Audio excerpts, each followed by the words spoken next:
Cet épisode a été rendu possible grâce à notre partenaire le CNAM Paris et grâce à vous, nos chers patriotes, sur Patreon. Merci encore à vous, on en reparle en fin d'épisode. Quand on a lancé ce podcast, il y a quelques années maintenant, on s'est donné un objectif aussi simple que complexe, vulgariser les connaissances autour de l'ergonomie. Alors, une trentaine d'épisodes plus tard, est-ce qu'on y est arrivé ? Pas sûr. Du moins, on n'a peut-être pas commencé par le bon bout. Parce que c'est bien beau de vous parler de burn-out, de développement durable ou même d'exosquelette, qui sont des questions super importantes, attention. Mais est-ce qu'on vous a déjà vulgarisé ce qu'était l'ergonomie justement ? Alors oui, sur ce podcast, on a l'habitude d'interroger des ergonomes, des chercheurs, des professionnels, des gens qui participent à animer la question de l'activité et du travail. Aussi, pour les plus assidus d'entre vous, on a déjà sorti 2 épisodes qui se rapprochaient quand même de cette mission de vulgarisation de notre métier. Un premier sur les métiers de l'ergonomie qui revenait sur la différence entre SST, ergonome interne et externe. Et un second sur l'après-diplôme et comment les jeunes diplômés s'approprient la pratique de l'ergonomie en fonction de leur terrain. On pourrait croire que c'est suffisant. Pas du tout. Plusieurs d'entre vous, dans les commentaires ou sur les salons, vous nous avez demandé de faire un peu un épisode 0. Un épisode qui donne des bases afin de mieux comprendre nos autres épisodes. Alors, tel un George Lucas et sa série Star Wars, on a fait un peu les choses à l'envers. C'est donc aujourd'hui non pas l'heure de la menace fantôme, mais bien un épisode d'introduction sur ce qu'est l'ergonomie.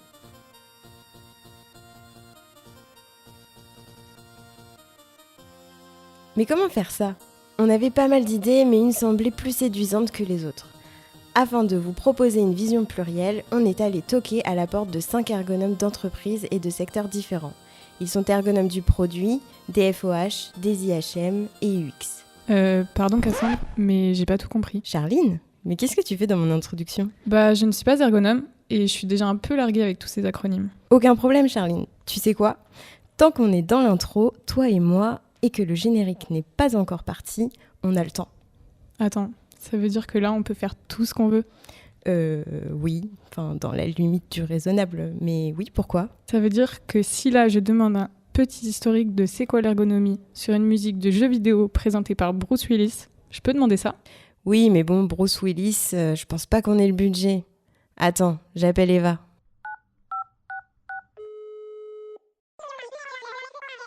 Alors ? On n'a pas le budget.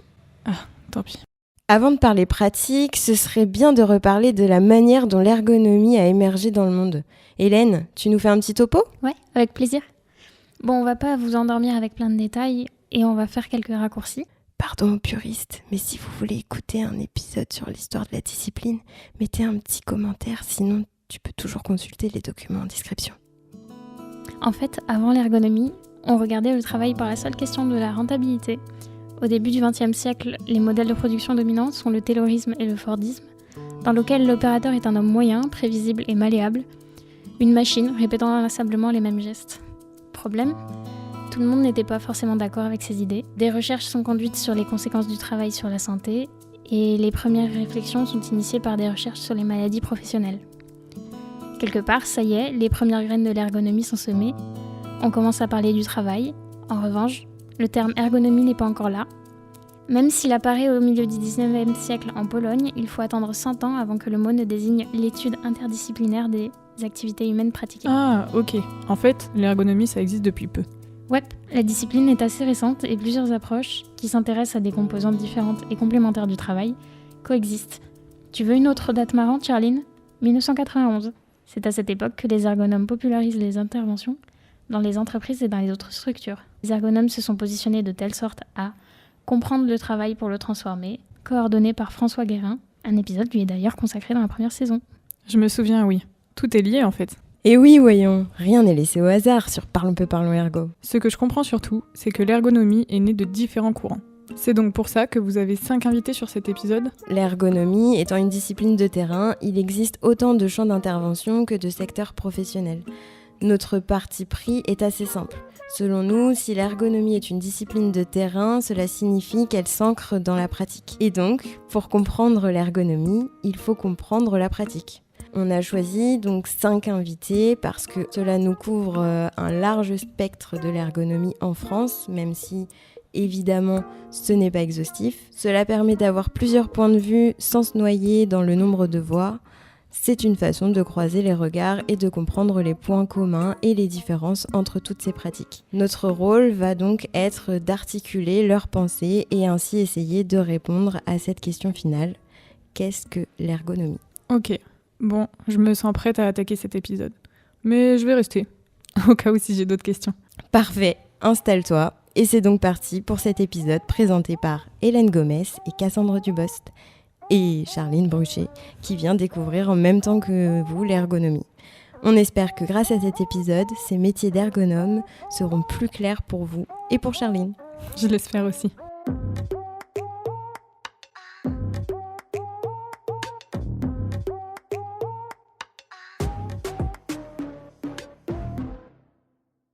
Bon, pour commencer, il semble important de revenir sur les différents champs de l'ergonomie que l'on a commencé à aborder dans l'introduction. Les FOH, les IHM, l'UX, les RPS et l'ergonomie de conception de produits. Ah oui, tous ces acronymes barbares là. T'inquiète pas Charline, on va reprendre tout ensemble. Commençons par les ergonomes FOH, qui signifie facteur organisationnel humain. Pour nous aider à donner une définition, nous sommes allés demander à Léo Ruiz, ergonome au sein d'une entreprise spécialisée dans les réacteurs nucléaires compacts. On l'écoute. L'ergonomie FOH, ça vise à travailler sur la mise en place de conditions de travail, d'un environnement de travail qui permettent à un individu d'agir de manière positive sur la sécurité industrielle et sur le bon fonctionnement de l'installation.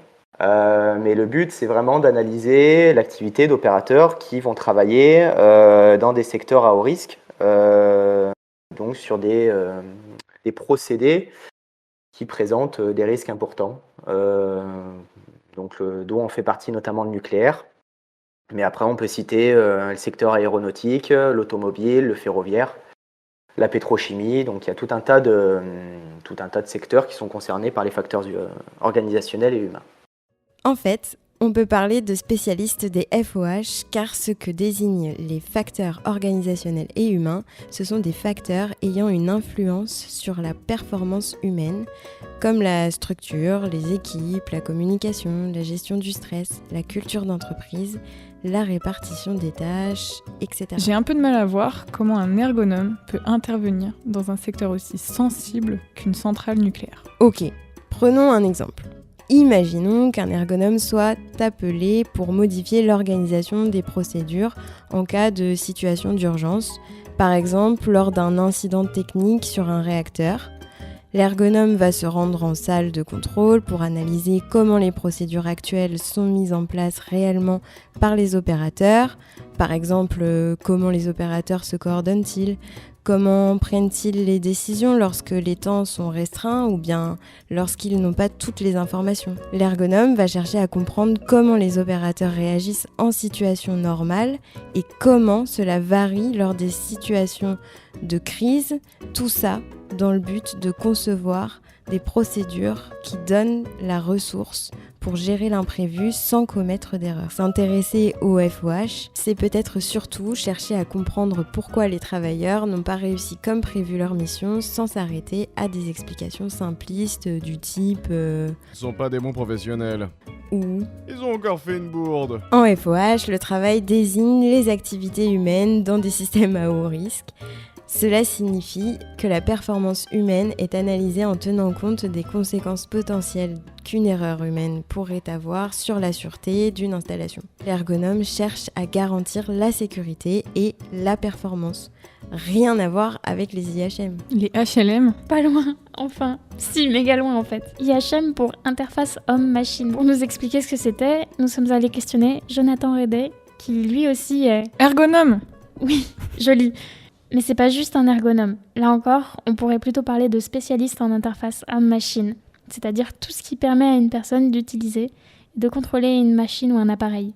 Son objectif principal est de rendre ces interfaces intuitives, efficaces et agréables à utiliser en tenant compte de l'utilisateur, la personne qui va utiliser l'interface.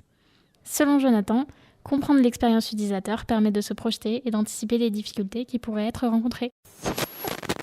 Et quand vraiment on parle, au-delà de cette notion d'ergonomie, d'expérience utilisateur, qu'on va vraiment comprendre l'expérience de la personne face à l'IHM, c'est effectivement pour moi primordial d'aller chercher, répondre à ces questions-là. Et c'est par ces questions-là qu'on va aller pouvoir interroger au-delà du moment de l'interaction avec l'IHM, qu'est-ce qui va se passer après et comment cette relation va pouvoir évoluer au fil du temps, au final.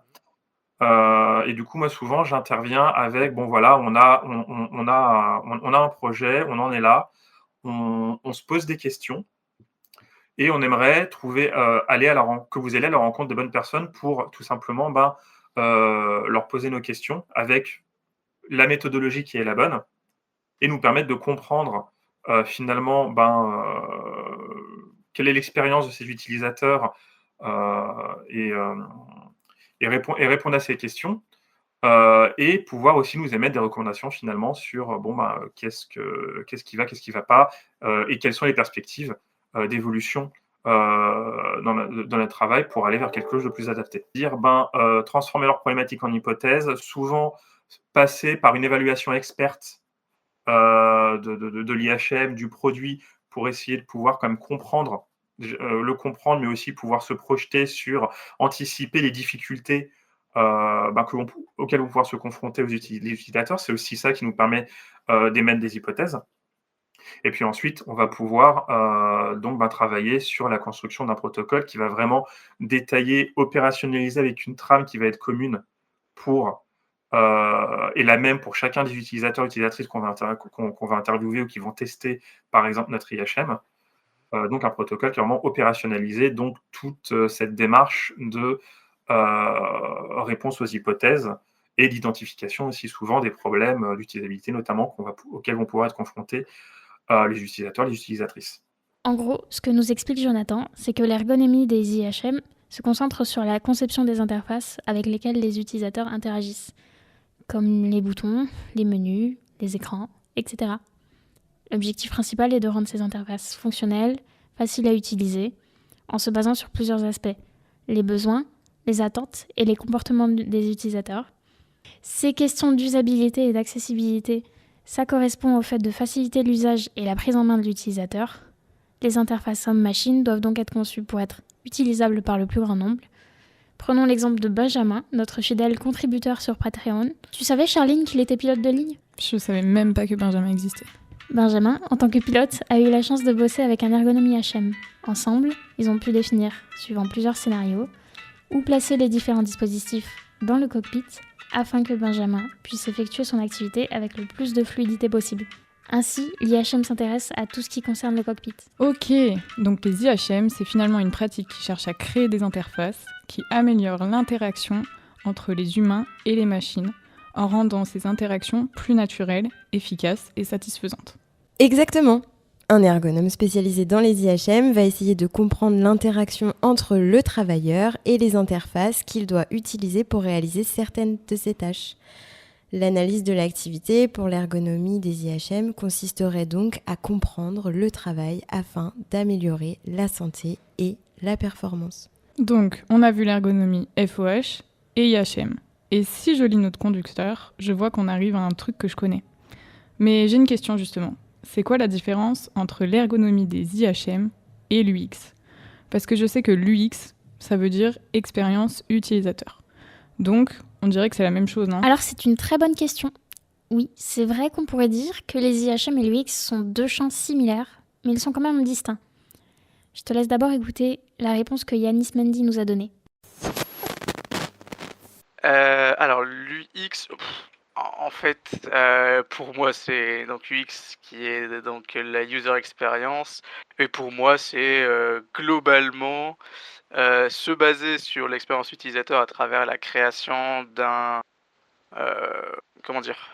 test, on va dire ça comme ça, pour observer son activité et ensuite proposer des recommandations en partant justement de ces retours-là. Donc pour moi, l'UX, c'est ça. C'est vraiment partir de l'expérience utilisateur pour pouvoir ensuite soit transformer, soit concevoir.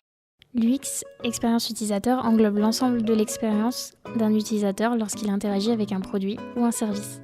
L'UX prend en compte non seulement l'interface, mais aussi d'autres aspects, comme l'émotion, la perception, la satisfaction et le contexte d'utilisation. On pourrait dire que l'UX vise à comprendre et à améliorer l'expérience globale de l'utilisateur. Alors que les IHM s'intéressent à la question de l'interface vis-à-vis des travailleurs. L'ergonomie UX désigne l'ensemble des pratiques visant à concevoir des interfaces en s'appuyant sur des principes psychologiques et des recherches sur le comportement humain pour créer des produits, sites web, applications, etc., qui répondent aux besoins et attentes des utilisateurs. L'objectif est de rendre l'interaction intuitive, agréable, accessible, tout en minimisant les frustrations et en maximisant la facilité d'utilisation. IHM et UX sont en effet très proches. C'est l'objet de l'analyse qu'il faut garder à l'esprit. En UX, le travail est vu comme l'activité de l'utilisateur avec un système ou un produit. Tu vois Benjamin et son avion ? Oui, je commence à voir. Eh bien ? Benjamin, après avoir mis à jour son interface de cockpit avec plusieurs scénarios, ce dernier n'était pas satisfait de l'écran de planification de vol. Les informations étaient selon lui mal organisées. Benjamin Airlines. Ah oui, carrément, Benjamin Airlines. Benjamin Airlines, donc, a fait appel à un ergonome UX. Ce dernier a révisé les différentes interfaces et a organisé des ateliers avec des pilotes afin de réhiérarchiser les différentes informations en fonction de leur expérience et de leurs besoins. Ok, donc UX égale travail sur l'expérience de l'utilisateur avec un gros focus sur une vision cognitive. Alors que les IHM, c'est finalement la question de l'interface physique ou numérique qui est au centre du débat, avec l'utilisateur comme horizon, mais pas que. Mais alors, qu'est-ce que vous appelez l'ergonomie du produit ? Alors, c'est pas l'ergonomie du produit, mais plus ergonomie en conception de produit. Bah tu sais quoi ?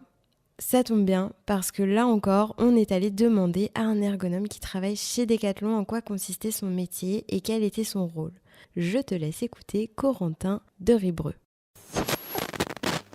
Mon rôle, c'est vraiment plutôt d'aller développer des nouvelles méthodes pour évaluer les produits et s'assurer qu'ils conviennent à nos utilisateurs. Mon cœur de métier, c'est avant tout de comprendre le besoin de l'utilisateur, mais aussi de faire en sorte que le produit lui convienne, qu'il ne lui génère pas d'inconfort, qu'on puisse faire en sorte qu'il vive la meilleure expérience possible, notamment par la mise en place et le développement de méthodes adaptées dans le milieu du sport, justement pour pouvoir valider la conception et aussi pouvoir le communiquer et en parler auprès de nos clients qui vont les acheter en magasin ou sur notre site internet. Moi, mon rôle dans tout ça, ça va être d'apporter une méthode d'évaluation pour venir évaluer le produit par rapport à la cible et s'assurer que ça lui convient, ça ne lui génère pas d'inconfort et que il puisse avoir une expérience qui soit la plus fluide possible lors de son utilisation. Avant tout, de répondre à un besoin par notre produit et faire en sorte que son utilisation soit la plus fluide tout au long de son expérience. Alors, tu as tout compris ? J'ai tout compris. On va se prendre un verre ? Attends, l'épisode n'est pas terminé. Et regarde comme c'est passionnant. Cette ergonomie se concentre sur la conception d'un objet, d'un outil ou d'une interface afin qu'il soit adapté aux capacités, aux besoins et aux limites de ses utilisateurs. L'objectif principal est de faciliter l'utilisation, d'améliorer le confort, de réduire le risque de fatigue ou de blessure pour la personne. Il s'agit donc d'agir sur le confort d'utilisation, la simplification d'interaction, la question de la sécurité et enfin la question de la performance. C'est des points qu'on a déjà vus un peu avec l'ergonomie IHM, UX et FOH. Genre la sécurité, la performance, la simplification de l'interaction. Oui, on y vient sur les points communs, ne t'inquiète pas, mais bien vu en tout cas. Il y a bien des thématiques communes, mais pour finir sur l'ergonomie de conception de produits, elle peut s'appuyer sur les études anthropométriques. Taille, forme, force du corps humain, etc. Et des tests utilisateurs afin de créer des produits qui répondent aux besoins de ceux qui vont les utiliser. Prenons l'exemple de Benjamin, de chez Benjamin Airlines, qui a rencontré un ergonome IHM et UX, comme par hasard. Exactement. Eh bien, notre cher Benjamin, pilote et patriote sur notre Patreon, après avoir retravaillé son cockpit entièrement, s'est rendu compte d'une chose terrible. Les manches de commande n'étaient pas adaptées.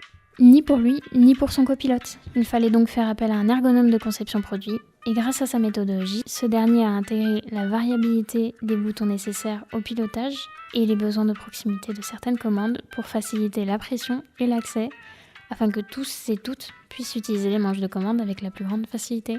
Ok, bon je crois que j'ai fait le tour de la question. Merci les filles. Charline, tu peux pas partir là? Et pourquoi pas? Parce que t'es prisonnière du montage de Thibaut. Mince. Bon, c'est quoi la dernière pratique? Je vois que sur le conducteur, je dois dire RPS, pour risques psychosociaux. Merci pour cette parfaite transition, Charline. Tiens, on a justement un audio de Aline Levrard. Avec un opérateur, je vais lui dire voilà, que mon métier, c'est un peu de comprendre celui des autres pour accompagner dans des actions d'amélioration de manière assez simple finalement. Avec une entreprise, j'explique pas, je perds pas mon temps à expliquer ce que c'est qu'ergonomie, très sincèrement, parce que je pense que tant qu'on n'a pas d'éléments assez concrets à amener qui se raccrochent à leurs préoccupations, ils ne voient pas ce que c'est, d'ailleurs. Et même après une intervention, ils ne sont pas capables de dire ce que c'est. Donc je pense que l'enjeu n'est pas d'expliquer ce que c'est. Mais par contre, l'enjeu, c'est de faire bouger les boîtes. Et donc, du coup, j'aurais tendance à expliquer plutôt la manière, et ce qui rejoint peut-être un petit peu plus la question suivante, finalement, c'est les angles par lesquels on rentre. Et je vais avoir tendance à dire, finalement, mon boulot, c'est quand même de faire en sorte, à un moment donné, que face à des problématiques qu'on rencontre, on arrive à les comprendre, à comprendre pourquoi on en arrive là, pourquoi on en arrive à des situations de dégradé de travail. Ça, je le pose assez vite, sans définir ce que c'est qu'une situation de travail, mais que finalement, qu'on rentre par les TMS, qu'on rentre par les risques psychosociaux, parce que souvent, c'est les deux grandes clés d'entrée en problème, on va dire. L'idée, c'est de comprendre ce qui se passe, comprendre pourquoi on arrive à des situations de dégradé de travail. Donc, mon rôle, ça va être de les amener à comprendre ça en faisant des liens entre les choses, en démêlant la pelote de laine, j'ai envie de dire, et en la réembobinant de manière un peu tout aussi complexe, mais finalement peut-être un peu mieux réembobinée. Donc c'est ça, c'est d'avoir un versant un peu compréhension pour les accompagner dans l'action, d'amener l'entreprise à concevoir une organisation spatiale ou une organisation tout court, ça peut rentrer aussi par là, qui vont répondre à un double enjeu. Un enjeu opérationnel, performance, on va dire, et un enjeu de santé au travail, avec l'idée derrière de prendre appui sur les situations réelles de travail. Ça, c'est l'enjeu, on va dire, global de ce type d'entrée, avec aussi un volet forcément conduite du changement. Pour Aline, les interventions visent à comprendre et améliorer les conditions de réalisation du travail pour réduire les risques professionnels et notamment les risques psychosociaux. Ces interventions visent l'amélioration des conditions de réalisation du travail et la réduction des risques psychosociaux ou physiques. Pour faire une rapide définition de l'ergonomie RPS, elle prend racine dans des facteurs comme le stress, la charge de travail, les conflits, la reconnaissance et l'équilibre entre vie professionnelle et vie personnelle, qui peuvent impacter la santé mentale et physique des employés. Les grands principes de l'ergonomie RPS, c'est donc une analyse des conditions de réalisation du travail, que ce soit en lien avec l'organisation, le contenu du travail ou les relations interprofessionnelles, en vue soit d'une conception d'une nouvelle situation de travail, ou bien par la mise en place d'actions préventives et correctives. D'accord. Donc le but de cette pratique, c'est de comprendre comment va l'organisation, d'essayer de comprendre les causes des problématiques et de mettre en place des préconisations, par exemple. Et pour rendre ça plus concret, imaginons que le copilote de Benjamin subit des pressions de la part de son responsable hiérarchique. En observant le fonctionnement de l'équipe, l'ergonome s'aperçoit qu'il existe une contradiction entre les attentes du responsable et la réalité dans l'avion. Le responsable exige que toutes les procédures de sécurité soient strictement respectées.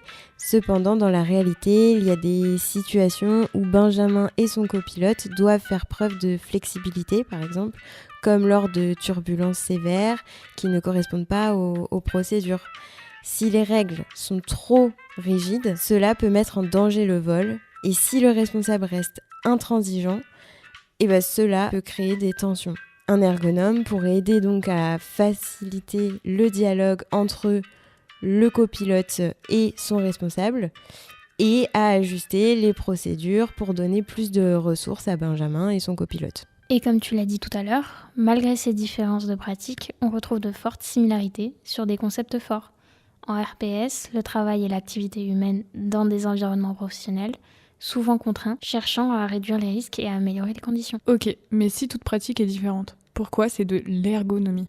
Effectivement, maintenant qu'on sait tout sur ces champs, on peut légitimement se poser la question de comment définir l'ergonomie alors qu'il y a plein d'applications différentes possibles. Et donc pour répondre à cette question, on a mis à contribution nos invités. On les a interrogés sur différents éléments afin de faire discuter leurs réponses respectives et d'en dégager les similarités et les dissemblances. Donc l'objectif était de comprendre ce qui relevait des invariants de la discipline et ce qui relevait des particularités d'un champ d'application. Le premier point que nous avons relevé, c'est la centralité du travail. Et heureusement, parce que les personnes parlant couramment le grec ancien l'auront deviné, étymologiquement, ergonomie signifie la science du travail, que ce soit en parlant d'activité humaine, d'expérience utilisateur ou parfois même d'usage. Les ergonomes manipulent tous le même objet, le travail. En fait, nos interviewés font un constat commun, qui est que ce qui se passe réellement est toujours différent de ce qui était prévu. Et ça tombe bien, parce que c'est ce constat qui a fondé la discipline. Et donc, c'est quoi les points communs qu'on a trouvés ? J'imagine que vous allez nous parler des conditions de travail. Presque.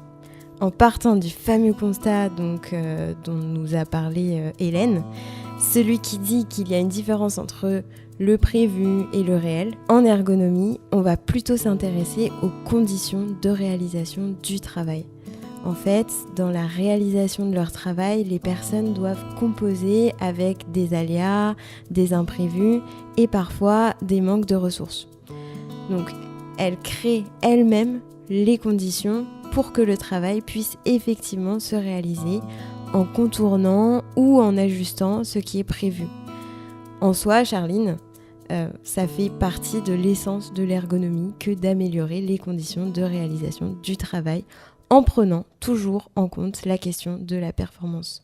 L'un ne va pas sans l'autre, car pendant nos interviews, on l'a pas mal entendu. Écoute d'ailleurs Yanis, par exemple, qui fait le lien entre la pratique de l'ergonomie comme une recherche d'amélioration. Pour résumer, comment je définis, c'est juste que tu vas avoir une personne qui fait quelque chose avec plein d'éléments. Et le but, c'est de s'intéresser à tous ces éléments-là pour voir là où c'est bien et là où c'est pas bien, globalement. Et ensuite, travailler principalement sur le maintien de ce qui est bien et d'améliorer ce qui pose plus problème, quoi. D'après les échanges que nous avons eus, l'ergonomie vise à améliorer les conditions de réalisation du travail, tout en prenant aussi en compte la santé et les performances. Ce sont deux éléments très importants.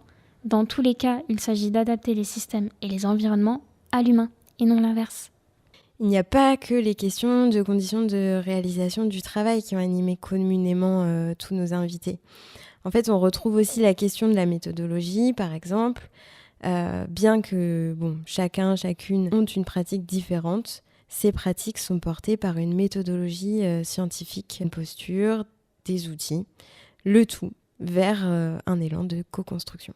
Vu de la façon de faire, parce qu'on est purement dans une approche de co-construction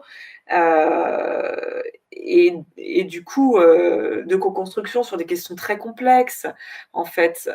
Et justement, notre rôle, c'est aussi quand même un peu de faire comprendre que c'est un peu plus complexe qu'il n'y paraît. Donc du coup, ça me va pas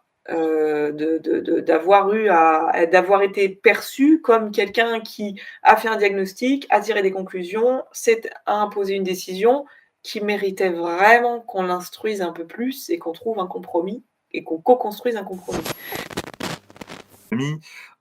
J'utilise des outils qui sont des outils qu'on utilise énormément en ergonomie. Je ne parle pas forcément des questionnaires, mais plutôt des méthodologies qui sont finalement pour beaucoup issues de la psychologie expérimentale. Et ce sont ces mêmes méthodologies finalement et des outils, dont ceux que j'ai pu créer moi-même, issus de ces méthodologies, que je vais aussi utiliser pour intervenir sur cette partie, plus subjective, moins liée à l'ergonomie telle qu'on la connaît classiquement, qui tourne autour des émotions, automotivation et cetera. Ça va être finalement des méthodologies très similaires, des démarches tout aussi scientifiques les unes des 2. En fait, on peut dire que la méthodologie principale des ergonomes va consister à recueillir des données sur le terrain pour ensuite les analyser et les transmettre. En revanche, les outils utilisés pour recueillir les données ne vont pas être les mêmes selon les ergonomes. En fait, pour certains, réaliser des observations pour comprendre l'activité ou le travail d'opérateur va être essentiel. Et pour d'autres, la réalisation d'entretiens est suffisant. Par exemple, en ergonomie UX et IHM, ils vont faire des tests utilisateurs. En ergonomie de conception de produits, ce sera des mesures biomécaniques. Et en FOH, ce sera des analyses de risque. Donc l'ergonomie s'appuie systématiquement sur une compréhension approfondie de l'activité humaine. Et les outils varient, mais l'approche reste centrée sur l'humain. Est-ce que vous avez des exemples de méthodes qu'utilisent les ergonomes ? Les méthodes employées en ergonomie varient énormément selon les ergonomes. On pourrait dire qu'il y a des ajustements méthodologiques selon le cadre d'intervention. Par exemple, Léo, dans le domaine des FOH, applique des méthodes d'analyse des erreurs humaines dans un environnement à haut risque. Cette méthode spécifique au secteur du nucléaire impose des contraintes liées à la sécurité. Et de faire en sorte surtout d'éviter la réalisation d'erreurs humaines. Dans l'UX, l'outil du prototypage est privilégié car il permet une flexibilité maximale dans des environnements virtuels où l'interaction est soumise à des évolutions rapides. Dans chaque cas, la méthode est imposée par le contexte et non par une règle générale. De plus, plusieurs outils peuvent être utilisés par les ergonomes et ils divergent selon les situations auxquelles ils sont confrontés. Oui, donc j'imagine que les outils sont choisis en fonction du terrain. Ce que je comprends aussi, c'est que le rôle de l'ergonome n'est pas de suivre une méthode unique, il fait en fonction de l'environnement et des besoins des travailleurs. C'est un peu ça son rôle, non ? Et oui, tout à fait Charline. On peut dire que le rôle de l'ergonome, bien que s'adaptant au contexte, conserve des caractéristiques communes. Il est chargé de traduire les besoins en recommandations plus concrètes, qu'il s'agisse donc de recommandations de conception, de validation de produits ou d'amélioration des conditions de travail. Comme le résume bien Yanis par exemple. C'est vraiment porter la parole des utilisateurs, des opérateurs, opératrices, utilisatrices, et essayer de les formuler et de faire en sorte que en gros un peu faire l'entremetteur entre les utilisateurs, utilisatrices et les personnes qui développent des choses. En gros, ce que tu me dis, ça me fait un peu penser à un médiateur. Oui, exact. En fait, on pourrait dire ça comme ça. L'ergonome est un médiateur en fait entre le système ou l'environnement et entre l'utilisateur ou l'opérateur. Et avec tous les entretiens que nous avons pu réaliser, ce qui ressort, c'est que l'ergonome est souvent décrit comme un médiateur qui intervient entre l'humain et un système. Donc il peut être appelé pour des problématiques en lien avec l'activité humaine ou lors de projets de conception. Par exemple, l'ergonome va essayer d'adapter le travail dans les systèmes dans lesquels il intervient selon les besoins humains. Mon métier, c'est un peu de comprendre celui des autres pour accompagner dans des actions d'amélioration. Ici, le rôle de l'ergonome va être de proposer une intervention, on va dire, ajustée selon la compréhension qu'il aura eue des dynamiques humaines et organisationnelles. L'ergonome agit donc comme un facilitateur, on va dire, qui traduit les besoins du travail dans les contraintes technico-organisationnelles ou en ajustant les systèmes aux variations continues des activités humaines. Alors donc par rapport au rôle spécifique de l'ergonome, c'est que nous on va apporter une connaissance sur l'activité de travail dans la conception. C'est-à-dire que on va essayer d'objectiver une cinématique d'activité avec toutes les composantes qui vont agir sur cette activité. Donc, c'est-à-dire en tenant compte, comme je disais, de l'organisation de travail, en tenant compte des outils qui sont mis à disposition des intervenants, en tenant compte également de l'aménagement de l'espace. Et donc là, on va essayer d'objectiver une connaissance sur l'activité, de telle sorte à bien identifier quels vont être les éléments facilitateurs de la réalisation de l'activité, ou à contrario, les éléments qui vont pénaliser la bonne réalisation de cette activité. Nous l'avons vu, chaque ergonome que nous avons interviewé a sa propre définition de l'ergonomie selon son propre champ d'intervention. On pourrait très bien dire que ces différences constituent des sous-catégories de l'ergonomie, comme une espèce de fragmentation. D'ailleurs, en 2000, l'Association internationale d'ergonomie, l'IEA, décrivait l'ergonomie en 3 composantes. L'ergonomie cognitive, l'ergonomie organisationnelle et l'ergonomie physique.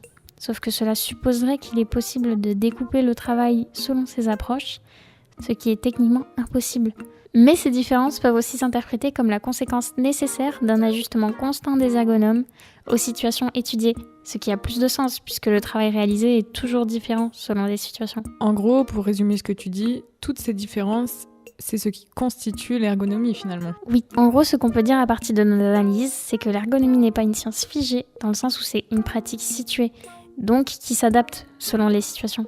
On peut parler d'une action qui dépend du contexte, et selon ce contexte, il faut constamment ajuster ses méthodes et ses objectifs selon les besoins du terrain. Oui, la diversité fait la force de l'ergonomie, ce qui veut dire que les différences dans les pratiques sont la conséquence nécessaire d'un ajustement de l'ergonome aux situations vécues. Et donc, si la pratique peut se concentrer sur l'optimisation des interfaces numériques, comme nous le décrit Yanis, elle peut aussi s'organiser autour d'ajustements entre le travail et un produit, comme le décrit Corentin. La diversité des pratiques et des méthodes, c'est un peu une règle générale selon laquelle l'ergonomie est une réponse aux besoins spécifiques de chaque situation. Le cas particulier de chaque praticien est donc une illustration de ça. L'ergonomie se manifeste toujours dans l'interaction entre l'humain et le système, et ces outils ne sont que des moyens d'ajustement. L'ergonomie n'est pas rigide, elle se redéfinit en fonction des contextes d'intervention, ce qui signifie que toutes les personnes que l'on a interviewées incarnent une modalité spécifique de l'ajustement dont parle Cassandre. Les méthodes, les objectifs et même la définition du travail varient, mais la finalité reste identique. Et oui, on cherche à agir en faveur des interactions humaines avec les systèmes en tenant compte des contraintes techniques et organisationnelles propres à chaque situation. Ce qui est cool avec l'ergonomie, c'est que c'est une discipline vivante où l'objectif reste toujours le même, que les besoins réels soient au cœur des questions dans la conception des systèmes de travail. Ok, je pense avoir compris. L'ergonomie, c'est une application de différentes méthodes en fonction des besoins spécifiques d'une situation de travail. Exact. Dans cette perspective de distinction entre ergonomie cognitive, organisationnelle et physique deviennent des interprétations des dimensions du travail plus que des catégories strictes. Elles permettent de cadrer les objectifs, bien sûr, mais en pratique, l'ergonome doit constamment naviguer entre tous ces aspects. C'est une pratique en tension et cette tension crée la diversité que l'on observe. En ergonomie, on ne cherche pas seulement à optimiser en fonction des critères fixes, on s'intéresse à la manière dont les individus interagissent avec les systèmes et comment ces systèmes influencent leur travail. L'intervention ergonomique consiste à s'assurer que cette intervention, aussi complexe soit-elle, reste soutenable et donc ne mette pas en péril la santé des personnes ni leur performance, et qu'elle soit alignée avec les besoins du travail. Et ce qui est intéressant, c'est qu'au-delà de l'approche méthodologique, l'ergonomie repose sur cette idée de compatibilité entre le travail et le système. Rendre compatible, comme sur Tinder. Bon, on rigole, mais t'es pas si loin. Dans un sens, l'ergonome est un entremetteur. Bon, au lieu que ça soit entre 2 personnes pour créer la flamme d'un amour naissant, c'est entre l'activité humaine et le système technique et organisationnel pour faire en sorte de respecter les conditions de réalisation du travail. Tu te rappelles le truc dont on a parlé plus tôt, qui dit que les travailleurs créent eux-mêmes les conditions auxquelles le travail est possible? Ouais, je me souviens. Et si j'ai bien compris, si on prend l'exemple d'une caissière, les conditions de travail incluent tout ce qu'elle doit gérer pour que son activité soit tenable, comme le fait d'anticiper les moments de rush où les clients affluent en adaptant alors son rythme pour être plus rapide et éviter que la file d'attente ne devienne trop longue. Alors qu'aux heures plus calmes, elle ralentit pour éviter la fatigue et se préparer à une nouvelle vague de clients lors du prochain rush. T'as tout compris, Charline, tu peux devenir ergonome. Dans ton exemple en ergonomie, on dirait que son activité de travail consiste à trouver un équilibre pour adapter son rythme aux variations de la journée. Et c'est cet ajustement qui rend son travail réellement possible et soutenable, à la fois du point de vue de la performance, car tous les clients sont encaissés et satisfaits, et de la santé, avec des périodes de récupération possibles. Ok, donc si on résume, l'ergonomie, c'est une pratique qui s'adapte à chaque situation en fonction des besoins réels des personnes. Elle prend en compte le contexte, les tâches et même les imprévus. C'est bien ça ? Oui, exactement. Et cette adaptation n'est pas seulement un choix, mais une nécessité. Le travail humain est toujours unique, car il évolue en fonction des contextes, des personnes et des contraintes. L'ergonomie cherche donc à trouver les meilleures conditions pour que ce travail soit possible. Ce qui est intéressant, c'est que cette adaptation ne se fait pas uniquement en ajustant les pratiques. L'ergonomie repose sur une vision globale. Elle analyse comment l'individu, le système technique et l'organisation interagissent. En fait, elle se situe au croisement de tous ces éléments-là pour permettre aux personnes d'être le moteur de la performance et de la santé. Ok, donc finalement, l'ergonomie, c'est une façon d'assurer que tout soit en place pour que le travail puisse bien se faire sans que la personne se retrouve épuisée ou en difficulté. C'est ça ?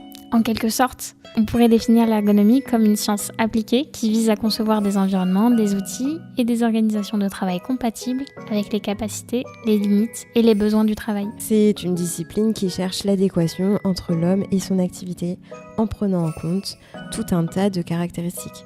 On pourrait dire que donc l'ergonomie, c'est l'art de la science de concevoir des conditions de réalisation du travail permettant aux individus de réaliser leur activité tout en étant acteurs de leur santé et de la performance. Ok. Vous avez dit plusieurs fois être acteur de sa santé et de la performance. J'ai bien compris qu'il y a ces deux prismes dans les objectifs de l'ergonomie. Mais être acteur, ça veut dire quoi ? Excellente question.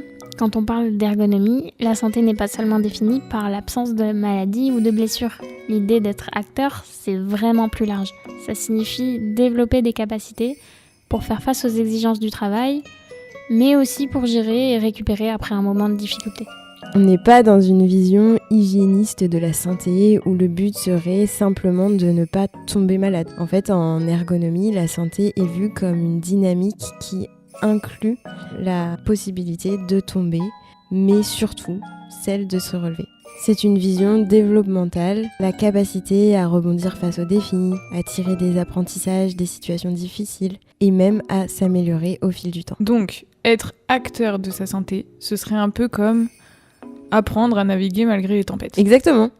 On cherche à faire en sorte que les individus puissent construire leur propre équilibre, à la fois en répondant aux exigences du travail, mais aussi en se donnant les moyens pour se préserver et de se restaurer. En ergonomie, on voit la santé comme une capacité à se transformer et à se renforcer à travers les situations vécues. Et être acteur de la performance, c'est un peu la même chose. Ce n'est pas une performance imposée, mais plutôt une participation active. C'est la possibilité de construire ses propres méthodes, de trouver ses propres solutions et de prendre en main la façon dont on fait son travail et de participer à la définition de la qualité et de comment on définit le travail bien fait. L'ergonomie ne se limite pas à une approche technique ou physique, mais envisage le travail dans sa globalité, en plaçant toujours les besoins du travail au centre des préoccupations. On peut dire finalement que l'ergonome vise à transformer le travail pour qu'il soit compatible avec l'humain et le travail tel qu'il est réalisé, et pas l'inverse. Donc on ne demande pas aux personnes de s'adapter aux contraintes sans soutien, on adapte plutôt l'environnement de travail pour que ces contraintes soient supportables et même réduites au minimum en fait. J'aime bien cette idée. C'est comme si l'ergonomie était la clé pour un travail plus humain, dans tous les sens du terme. On pourrait conclure en disant que l'ergonomie, c'est une science de l'ajustement au service du travail. Ok, merci pour toutes ces explications et pour cette définition de l'ergonomie selon ces différents champs. Mine de rien, définir l'ergonomie, c'est pas si simple que ça. Donc on espère que cet épisode vous aura un peu plus éclairé et que quand vous entendrez quelqu'un vous dire « Moi je suis ergonomie HM », vous aurez une petite idée de ce que cela signifie. Mais sinon, plus simplement les filles, quand on vous demande c'est quoi l'ergonomie, comment vous la présentez simplement ? Moi, je leur dis que c'est une méthodologie qui permet de concevoir un système ou un produit, matériel ou immatériel, dont l'objectif c'est de répondre au mieux aux besoins des personnes qui bénéficieront de ce produit. C'est une démarche qui s'inscrit dans un objectif de bien-être et d'efficacité globale. Mais c'est très dur de définir l'ergonomie et que personne ne s'est encore mis d'accord sur une définition. Donc, ma définition à l'heure actuelle me plaît peut-être, mais elle pourrait changer au fil des années. Pour moi, l'ergonomie, c'est donc répondre à un besoin qui peut venir de la part d'entreprises, mais pas que, qui rencontrent des problématiques. Ça peut être des problématiques d'organisation ou d'espace du travail, par exemple. Et l'ergonome, en fait, il va adapter le travail à l'homme et non l'inverse. Il va aider à comprendre le travail pour viser les transformations des situations de travail, tout en prenant en compte la santé et la performance des travailleurs et des travailleuses. Et donc, comme nous l'avons dit, en fait, il va essayer d'améliorer les conditions de réalisation du travail. Ah, ok. Je suis curieuse de savoir comment nos auditeurs, auditrices expliquent ce qu'est l'ergonomie de leur côté. N'hésitez pas à nous le dire en commentaire. On espère que cet épisode vous a plu et que vous êtes devenus experts ou expertes de l'ergonomie. Nous remercions encore une fois notre partenaire pour cet épisode, le CNAM Paris. Évidemment, on n'oublie pas nos patriotes sur Patreon. On se retrouve pour un prochain épisode le mois prochain. D'ici là, n'hésitez pas à nous suivre sur LinkedIn ou Instagram, à vous abonner au podcast avec la plateforme avec laquelle vous nous écoutez et y mettre des étoiles. À bientôt!